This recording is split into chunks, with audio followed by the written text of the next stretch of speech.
예전에 제가 알고 지내던 한 집사님께서 거의 한 10년 만에 저한테 전화를 하셨던 적이 있습니다. 참 오랜만에 전화가 왔던 것이기에 저는 반가운 마음으로 전화를 받았습니다. 그런데 그 집사님은 처음에 좀 쭈뼛쭈뼛 하시더니 점점 저와 전화의 내용이 좀 거칠어지기 시작하셨던 것입니다. 그 집사님은 한 10년 전 제가 교구장으로 그분과 함께 있을 때 가족들과의 유산 문제로 인해 고통을 받게 되었고, 그래서 그때부터 이 문제를 해결할 수 있도록 하나님 도와달라고 그렇게 기도하셨던 분인데, 그 전화의 내용은 그 문제가 아직까지도 10년이 지난 지금까지도 해결되지 않아서 너무 큰 스트레스를 본인이 그동안 지속적으로 받게 되었고, 그로 인해서 몸에 병까지 오게 되었다는 내용이었습니다. 그러면서 그 집사님은 계속 자신의 기도를 응답해 주지 않는 하나님에 대해 저한테 원망과 불평을 쏟아내기 시작하셨고, 급기야 전화 마지막에는 그 하나님도 그러시는 거 아니에요. 나보다 헌금도 잘 안 하고 봉사도 잘 안 한 사람들 문제는 잘만 해결해 주시더만, 내가 그동안 그 문제 해결받으려고 얼마나 교회에다가 헌금하고 봉사했는데 이제는 목사님도 그리고 하나님도 못 믿겠어요 라고 말하고는 전화를 끊어버렸던 것입니다. 자, 여러분은 이 집사님의 말에 어떤 생각이 드시나요? 근데 솔직히 우리가 이 집사님의 말을 곰곰이 생각해 보면 이런 말과 생각은 우리가 은연중에 우리 삶 속에서도 종종 하는 말이기도 하다는 것을 우리가 또 깨닫게 됩니다. 하나님, 왜 내 기도에는 응답 안 해주세요?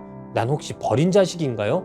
라고 우리가 생각한다거나, 혹은 하나님, 내가 저 사람보다 훨씬 더 많이 하나님께 예배했고 헌금도 더 많이 했고 더 오래 믿었는데, 심지어 더 착한 일도 많이 했는데 왜 저 사람은 흥하고 저는 이렇게 망해야 하나요? 라고 생각할 때도 있게 된다는 것입니다. 우리가 이런 생각에 빠지게 될 때 우린 점점 하나님과 거리감을 느끼게 되는 우리를 발견하게 되고, 심지어 이 집사님처럼 하나님도 그러시는 거 아닙니다 라고 말하며 하나님에 대한 믿음을 저버릴 때도 있게 된다는 것입니다. 그런데 더 놀라운 것은 이런 고민을 지금의 우리만 하고 있는 것이 아니라는 점입니다. 실제 이런 고민을 했던 성경 속 한 사람을 오늘 우리가 보게 되는데, 그가 바로 오늘 성경을 통해 우리가 알아볼 선지자 하박국입니다. 하박국은 남유다가 바벨론에 의해 멸망당하기 전 마지막 때에 활동하였던 선지자였습니다.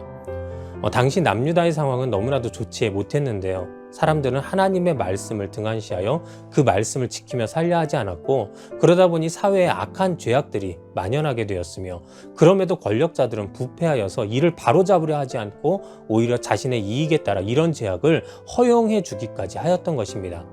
그리고 대외적으로는 당시 패권을 쥐고 있었던 바벨론의 위협이 계속되고 있었으며, 이로 인해 힘을 잃은 남유다가 언제 그들의 손에 넘어가도 이상하지 않은 때가 되고 말았던 것입니다. 그런데 여기서 하박국 선지자를 더 힘들게 했던 것이 하나 있었는데, 그것이 바로 하박국 선지자가 생각하기에는 남유다가 지금 이 지경이 되어 있는데도 하나님은 대답도 않으시고 또 그들을 회복시키려 하지도 않으신다고 느꼈던 것입니다. 그래서 하박국 선지자는 하나님께 하박국 1장 2절에 여호와여, 내가 부르짖어도 주께서 듣지 아니하시니 어느 때까지리이까? 내가 강포로 말미암아 외쳐도 주께서 구원하지 아니하시나이다 라고 하나님께 불만을 토로하기 시작하였던 것입니다. 그런데 놀랍게도 지금까지 침묵하시는 것만 같았던 하나님은 이런 하박국 선지자의 불만에 즉각적으로 응답을 해주십니다. 그런데 그 응답이 바로 범죄한 남유다를 바벨론에 의해 멸망시키시겠다는 것이었습니다. 즉, 남유다의 죄악으로 인해 하나님은 갈대아 사람 바벨론을 하나님의 도구로 사용하셔서 남유다의 모든 것을 빼앗고 결국 그 땅을 점령하게 하실 것이라는 말씀이었던 것입니다. 그랬더니 이 말에 하박국 선지자는 화들짝 놀라게 됩니다. 물론 하박국은 남유다의 멸망으로 인해서도 굉장히 놀랐을 것입니다. 하지만 하박국이 정말 놀라게 된 이유는 바로 남유다를 벌하시려고 하나님께서 들어쓰시는 민족이 하필이면 바로 자신들보다 더한 악인들이라고 평가받았던 바벨론이었기 때문이었습니다. 다시 말해 남유다를 향한 하나님의 심판이 하나님의 선한 다른 백성들을 들어 쓰신다든지 아니면 선하신 하나님의 손에 의해서 직접적으로 이루어진다면 그래도 그건 이해할 수 있겠는데, 범죄한 남유다를 그들보다 더 악하다고 평가받는 바벨론을 통해서 벌하실 것이라는 하나님의 계획은 하박국 선지자가 생각했을 때는 이건 이해할 수도 없고 또 동의할 수도 없는 하나님의 계획이었다는 것입니다. 그래서 그는 다시 하나님께, 아니 하나님, 악인이 자기보다 의로운 사람들을 삼키는데도 하나님 잠잠하실 겁니까? 그게 옳은 일입니까? 라고 하나님께 되묻기 시작합니다. 그러면서 내가 성루에 서서 하나님의 대답을 기다릴 테니 어디 한번 나한테 대답해 보십시오 라고 그는 하나님을 다그치기까지 합니다. 그런데 바로 이때 하나님은 다시 하박국의 질문에 답을 해주시는데요. 그 답은 바로 남유다를 멸망시킬 바벨론 역시 하나님의 때에 하나님께서 다시 심판하여 그들을 멸망시킬 것이라는 내용이었습니다. 하나님께서 바벨론을 심판하실 것이라는 말씀은 하박국 선지자에게는 놀라움으로 다가왔습니다. 이는 멸망으로 인해 앞길이 보이지 않을 것만 같았던 남유다에 또 다른 희망의 빛을 주시는 것에 대한 놀라움이었고, 또한 하나님께서 모든 나라에 공평하게 내려주시는 그분의 공의와 그분의 영광에 대한 놀라움이기도 하였던 것입니다. 그래서 그는 하박국 3장에서 하나님의 구원의 날이 속히 올 수 있도록 해달라고 부르짖으며, 또 오직 하나님 한 분만이 우리 믿음의 주체이시기에 믿는 자들의 본분은 어떤 상황 속에서도 하나님만을 믿음으로 의지하는 것이라 기도하였던 것입니다. 지금까지 말씀이 바로 오늘 우리가 읽은 하박국서의 전체 내용을 요약했던 것입니다. 그럼 지금부터는 조금 더 자세하게 이 상황 속에서 하박국 선지자가 당했던 환난은 무엇이며 또 하나님은 이를 어떻게 극복시켜 주셨는지에 대해 알아보고 함께 은혜를 더욱 나누고자 합니다. 오늘 하박국 선지자가 당한 환난을 한마디로 정의 내리자면 바로 절망이라 말할 수 있습니다. 사람은 언제 절망하게 될까요? 사람들은 보통 우리가 어떤 큰 환난의 환경을 만났을 때 그 환경의 무게를 견디지 못하여 절망하게 된다고 생각합니다. 물론 이런 이유도 우리가 절망하는데 매우 큰 영향을 끼칠 것입니다. 하지만 사람들이 절망하게 되는 가장 근본된 이유는 바로 자신의 삶 속에서 어떤 희망도 찾을 수 없다고 생각해 버리기 때문인 것입니다. 2010년 1월에 한 사람의 자살했던 그 뉴스가 세상을 떠들썩하게 하였습니다. 그 자살한 사람은 당시 나이 51세의 남성이었는데 그의 자살이 이처럼 시끄러웠던 이유는 그가 바로 우리나라 굴지의 대기업의 부사장이었기 때문입니다. 실제 그는 자살할 당시에도 회사에서 능력을 인정받아 초고속으로 승진을 거듭하였던 자였고, 또 그의 연봉은 약 10억 원 정도가 되었으며 개인적으로도 당시 60억이 넘는 주식을 소유하고 있었던 자였습니다. 그렇게 남부러울 것 없이 모든 것을 다 가진 것 같았던 그가 그것도 자기의 51번째 생일날 투신하여 자살하였던 것입니다. 그래서 사람들은 이 사람 도대체 왜 자살한 거야? 혹은 혹시 어떤 음모로 인해 자살로 꾸며진 거 아니야? 등등의 말들을 하기 시작하였습니다. 그만큼 그의 자살은 당시 사람들에게는 이해할 수 없는 그런 이상한 자살이었던 것입니다. 그런데 우리는 이 안타까운 일을 통해 한 가지 분명하게 알게 되는 사실이 있습니다. 그것은 바로 사람이 죽을 정도로 절망하게 되는 이유는 환경의 어려움보다 삶 속에서 살아갈 희망의 빛을 찾지 못함에 있다라는 것입니다. 실제 절망이란 단어도 사전에서 찾아보면 그 뜻이 모든 희망이 끊어져 체념하고 있는 상태라고 정의 내리고 있습니다. 때문에 사람은 이런 절망에 휩싸이게 되면 자신의 주변 어떤 것에서도 희망을 찾을 수 없게 되어 결국 모든 것에 대한 불평과 원망의 시선이 생겨나게 되고 모든 것이 다 쓸데없고 아무 의미도 없다고 생각해버리고 마는 것입니다. 오늘 성경 속 하박국 선지자 역시 이런 절망의 모습을 우리에게 보여줍니다. 그가 남유다를 향해 실망을 말하는 모습과 그럼에도 움직이지 않으시는 것만 같은 하나님께 불만을 토로하는 장면 속에서 우리는 하박국 선지자가 얼마나 깊은 절망에 빠져 있는지를 알 수 있게 됩니다. 실제로 그가 하나님과 나누었던 대화를 곰곰이 보면 그의 모든 대화는 하나님을 향한 원망이었고 또 하나님을 향한 불평이었음을 우리는 보게 되는 것입니다. 남유다를 벌하시지 않는 하나님을 보면서 내가 아무리 부르짖고 외쳐도 하나님 왜 아무 답도 없으세요? 저 죄악에 빠진 남유다를 그냥 저렇게 악이 판치게 내버려 두실 겁니까? 라고 대답 없는 하나님을 그는 원망하였으며 또 그런 남유다를 바벨론을 통해 심판하시겠다고 하나님께서 말씀하셨을 때에는 아니 하나님, 바벨론은 우리보다 더한 악인들인데 선하신 하나님께서 그 악인들을 사용하셔서 의인인 우리를 벌하신다는 게 이게 옳은 일입니까? 라고 말하며 하나님의 일하심에 대한 불평의 모습을 보였던 것입니다. 절망에 빠진 사람이 세상 어디에서도 희망을 찾을 수 없기에 매사에 불평과 불만을 쏟아내는 것처럼 하박국 역시 하나님께서 주시는 희망의 빛을 찾을 수 없었기에 하나님을 향해 이처럼 원망하고 또 불평을 쏟아내기 시작했던 것입니다. 실제 목회를 하다 보면 이런 분들을 종종 보게 됩니다. 예전에 누구보다 열심히 봉사하셨던 분인데, 그리고 예전에 예배라면 정말 목숨 거셨던 분인데, 또 예전에 하나님만을 그렇게도 찬양하셨던 분인데 삶의 고난 앞에서 희망을 잃어버리고 결국 절망하게 되어 저와 신앙상담을 하시면서도 지금은 하나님이 살아계신지도 모르겠어요. 전 이제 믿어지지가 않아요. 라고 말씀하시는 분들이 종종 있었다는 것입니다.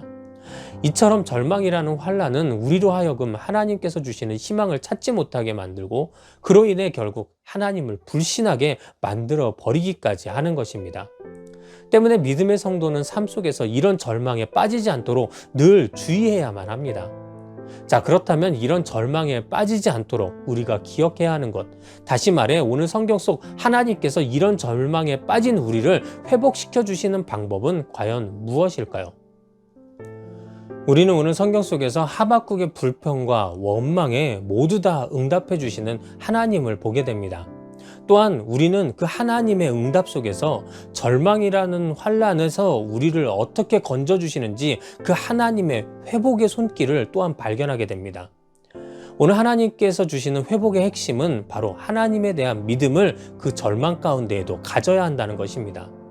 특히 하나님께서 바벨론을 심판하시겠다는 하박국 2장에 이 핵심은 잘 나타나 있습니다. 아까도 언급했던 것처럼 하나님께서 바벨론을 사용하셔서 남유다를 멸망시킬 것이라는 충격적인 사실을 알게 된 하박국은 다시 하나님께 이처럼 악인을 사용하셔서 의인을 멸하시는 것이 옳은 일인가요? 라는 질문을 던집니다. 이때 하나님께서 하박국에게 하신 응답은 바벨론 역시 그들의 악한 범죄와 교만함으로 인해 결국 멸망당할 것이라는 사실이었습니다. 그러면서 하나님은 바벨론의 죄악을 화 있을진저라는 말로 5가지나 짚어주시는데 간단히 정리해보면 첫 번째로 하나님은 바벨론의 탐욕의 죄악을 지적하시면서 그들이 욕심에 따라 나라들과 소유를 범죄함으로 모아들이는 것에 대해 심판하실 것이라 말씀하셨고, 두 번째로 하나님은 바벨론의 부당한 이익 추구의 범죄를 지적하시면서 자신을 위하여 부당한 이익을 취하는 자를 심판하실 것이라 말씀하셨습니다.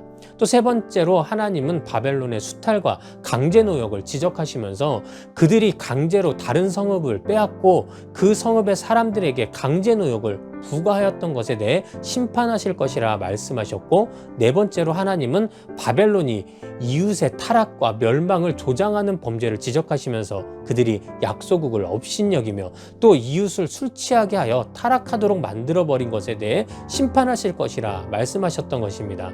그리고 마지막으로 5번째로 하나님은 바벨론의 우상 숭배에 대해 지적하시면서 아무 의미 없는 우상을 섬기면서 살아계신 하나님에 대해 무지한 그들을 반드시 심판하실 것이라 말씀하셨던 것입니다. 이처럼 하나님께서 바벨론이 멸망당할 죄악을 나열하신 이유는 바로 하박국에게 하나님의 세상을 향한 공의를 알게 해주시기 위함이었으며, 이는 다시 말해 하나님은 하박국에게 바벨론은 남유다를 멸망시켰기 때문에 심판받게 되어 멸망당하는 것이 아니라 그들의 악한 범죄함과 교만함으로 인해 심판받고 멸망당하게 될 것임을 분명하게 알게 하셨던 것입니다.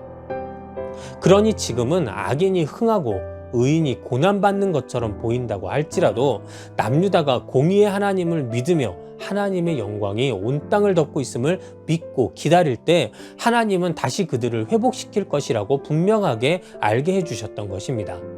그래서 하나님은 이 모든 바벨론의 죄악을 말씀하시기 전 하박국 2장 4절에 보라 그의 마음은 교만하며 그 속에서 정직하지 못하나 의인은 그의 믿음으로 말미암아 살리라 라고 말씀하시면서 하나님은 공의로 세상을 다스리시기에 교만하여 범죄하는 자를 반드시 멸망시키시지만 반대로 그런 하나님의 공의와 구원을 믿고 바라보는 자들은 반드시 살리실 것이라 증거하셨던 것입니다. 결론적으로 우리가 절망이라는 환란 속에서 회복을 위해 반드시 기억해야 하는 것은 삶의 무기력함도 또 내 뜻대로 일이 진행되지 않아 갖게 되는 하나님에 대한 원망과 불평도 아니며 하나님의 영광은 온 땅을 덮고 또 공의로 온 세상을 이끄시는 분이시기에 우리가 하나님에 대한 믿음을 잃어버리지 않고 기다릴 때 하나님은 우리를 모든 환난에서 반드시 건져주실 분이라는 사실인 것입니다. 그렇습니다. 오늘 성경 속에서 하나님이 하박국 선지자에게 말씀하셨던 그 믿음은 우리로 하여금 하나님의 희망을 다시금 바라볼 수 있게 만들며 또 하나님의 능력을 기대할 수 있게 만들어줍니다. 또한 절망이라는 환난에서 우리가 회복될 수 있도록 만들어주기도 하는 것을 우리는 반드시 기억해야 합니다. 영화 중에 쿼바디스라는 영화가 있습니다. 이 영화는 네로 황제의 핍박 속에서도 이에 굴하지 않고 오직 믿음을 지키며 나아갔던 베드로와 초기 그리스도인들의 내용을 다룬 영화였습니다. 그런데 그 영화에는 이런 장면이 나오는데 네로 황제의 핍박으로 수많은 그리스도인들이 잡히게 되고 그들은 모두 처형을 기다리는 풍전등화의 상황에 놓이게 됩니다. 그러다 결국 처형 당일이 다가왔고 굶주린 사자 앞에 놓인 모든 그리스도인들은 죽음의 공포에 사로잡혀 절망하고 또 혼란스러워하게 됩니다. 그런데 그때 도망친 줄 알았던 베드로가 그들 앞에 나타납니다. 그리고는 그들을 위해 간절하게 하나님께 기도하기 시작하였던 것입니다. 그 기도는 놀라운 결과를 가져오게 되었는데 베드로의 그 기도가 죽음의 공포 앞에서 절망하였던 그리스도인들의 믿음을 붙잡아 주기 시작하였고 점점 그들은 마음의 평안을 갖게 되었던 것입니다. 그리고 그들은 죽음 앞에서 하나님을 찬양하기 시작하였는데 이는 형이 집행되는 과정 가운데에서도 계속 진행되었으며 심지어 그 찬양의 소리는 더욱 시간이 지날수록 커져만 가게 되었던 것입니다. 나중에 처형이 끝나고 네로 황제가 처형당한 그리스도인들의 얼굴을 하나하나 확인하는 장면이 영화 속에서 나옵니다. 그런데 그때 네로 황제는 그들의 얼굴에 두려움이 보이는 것이 아니라 평안과 기쁨이 있음을 보고 오히려 더욱 놀라고 혼란스러워 하는 장면이 또한 영화 속에서 나옵니다. 저는 오늘 설교를 준비하면서 이 쿼바디스라는 영화에 바로 이 장면이 떠올랐습니다. 이 장면은 우리에게 믿음의 성도가 세상 속에서 그 믿음을 지키는 것은 절대 쉽지 않다 말해줍니다. 오늘날의 세상에서도 보면 마치 영화 속 네로 황제가 지시한 그 굶주린 사자 혹은 시빨간 불꽃처럼 우리에게 다가와서 우리를 절망으로 빠뜨릴 때가 있다는 것입니다. 하지만 절망 가운데 믿음으로 하나님을 찬양하며 나아갔던 초기 그리스도인들과 그 베드로의 모습을 통해 오늘날 우리 역시 그 절망의 순간 속에서도 더욱 믿음을 붙들고 나아가게 된다면 우리는 천국의 희망을 바라볼 수 있게 되고 결국 모든 절망을 넘어 하나님이 주시는 진정한 평안과 기쁨의 소유자들이 될 수 있음을 또한 이 영화는 우리에게 보여주고 있었던 것입니다. 이 모습이 바로 올바른 믿는 자들의 모습이며 오늘 성경 본문 속에서 하나님께서 우리에게 말씀하신 믿음으로 사는 의인들의 모습임을 우리는 반드시 기억해야 할 것입니다. 성경 속 하박국 선지자도 하나님의 모든 뜻을 이해하고 나서야 오늘 본문에서 비록 무화과 나무가 무성하지 못하며 포도나무에 열매가 없으며 감람나무에 소출이 없으며 밭에 먹을 것이 없으며 우리의 양이 없으며 외양간에 소가 없을지라도 나는 여호와로 말미암아 즐거워하며 나의 구원의 하나님으로 말미암아 기뻐하리로다 라고 고백하면서 어떤 고난 속에서도 오직 믿음으로 하나님만을 의지하며 나아가겠노라 기도하였던 것입니다. 바라기는 이 믿음의 모습이 오늘 저와 여러분들의 믿음의 모습이 되기를 소망합니다. 우리 역시 고난 앞에서 오직 믿음으로 모든 영광으로 세상을 덮으실 그리고 모든 세상을 공의로 다스리실 하나님을 굳게 바라보며 흔들리지 않는 그러한 믿음의 모습으로 하나님께서 허락하실 구원의 날을 기대하며 기다릴 수 있는 우리 모두가 되기를 주님의 이름으로 축원합니다. 사랑하는 여러분, 이제 말씀을 마치도록 하겠습니다. 우리는 하나님의 뜻과 계획을 모두 알 수 없기에 때론 고난의 벽을 만나고 절망이라는 환란에 빠져 삶 속에서 어떤 희망도 바라보지 못하게 될 때가 있습니다. 또 그로 인해 오늘 하박국 선지자처럼 하나님 왜 나한테 응답하시지 않으세요? 라고 하나님을 원망할 때도 있고, 또한 하나님이 행하시는 그 모든 일에 대해 하나님 그건 옳지 않은 일이세요, 하나님 그건 틀리셨어요 라고 말하며 불평할 때도 있게 되는 것입니다.